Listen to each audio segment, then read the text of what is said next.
Tonga tsy daholo Zanagasikara mbola avy ianareo ohatra nefa rehefa matora angazy ohatra ny lasa tangitra tampoka zany le lataka fa tsy hay hoe ahoana ato anatin'ilay hoe tsy ilay rendremana fa any anatin'ilay matory be ilay matory be tena hoe rendrika be. So mahay paradoxal ny filazana azy lenao ilay tena manofy dia amin'ny alina zany mety eo amin'ny manodidina amin'ny inefatra na indimy na inenina eo zany lasa dangitra tampoka ny lataky ny lehilahy. Lehilahy zany mety tsy mahatsiaro tena eo amin'izay satria lehilahy manofinofy. Ny vehivavy ny mety ahita lahy satria tsy indraindray ohatra madama hoe nandeha nipipi tampoka dia ohatra ny jereny tampoka toa dangitra izy zany. Fa lehilahy zany mety tsy mahatsapa an'izay na hoe mety manofy an'izay ohatra ny lely dia rehefa mifoha lehilahy avy eo izy lehilahy toa mando le pataloha ohatra ny pipi akoloty ary ve mibandy dia izay ilay izy zany.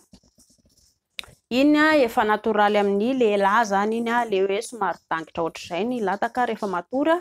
eo amin'ny inefatra, indimy, inenina isak'alina dia maharitra 10 minitra eo na koa hoe maharitra eo amin'ny 10 minitra eo le izy zany somary dangitra eo. Dia tsy eo koa lehilahy tena raha ohatra lahy sendra hoe rendremana tampoka dia ohatra ny hitan'ny lehilahy izy hoe tena nienjana izany aiza moa ka loloky ty ankalanina rifa tena ohatra ny dangitra ty. Dia io moa zany eny arakarak'izay raha hoe mazoto moa zany madama dia atao ilay izy fa raha nareo anatin'ny samy rendremana sy torimaso be zany sarotra be koa ny anakorotana olona fa efa natoraly amintsika olombelona io tsisy tokony mahataitra na hoe dia ahoana zany inona zany natao amin'ity fa efa natoraly amin'ny lehilahy zany io dia tsy misy olana fa sao koa ohatra madama hoe mahita an'ilay lataka ilay dangidangitra dia manofy ilay ex angamba ilay kondran-daty fa ahoana izy zany kapohako any ity lataka ity fa izay angamba mamety amin'ity.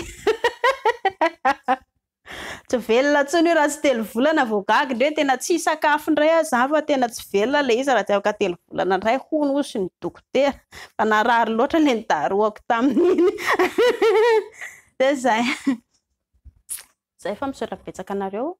naraka fandaharana.